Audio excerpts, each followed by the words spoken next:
Hey guys, welcome to my channel Learnovate.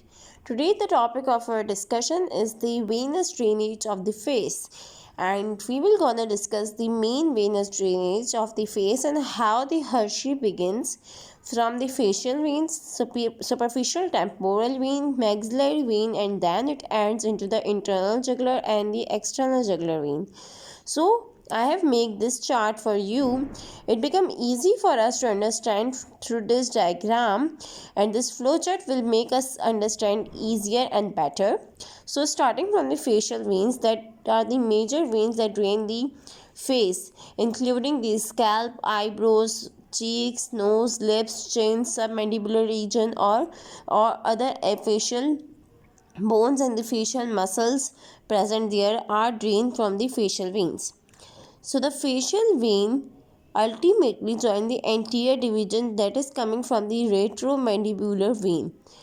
So how this retromandibular vein is formed? This retromandibular vein is formed from the superficial temporal vein and the maxillary vein, which means that the superficial temporal drain the temporal region of the face or the scalp, and the maxillary vein drain the maxilla. These two veins join together to form the retromandibular vein.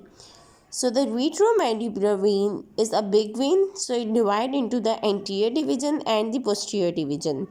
The anterior division of the retromandibular vein joins with the facial vein to form the internal jugular vein, or they drain into the internal jugular vein, which ultimately go to the superior vena cava for the drainage of the deoxygenated blood, while the posterior division of the retromandibular vein combine with the posterior auricular vein that drain the air or the auricle. The area of the auricle that is posterior to the external ears are drained by the posterior auricular vein. So the posterior auricular vein combine with the posterior division of the retromandibular vein, and then it form the or drain into the external jugular vein.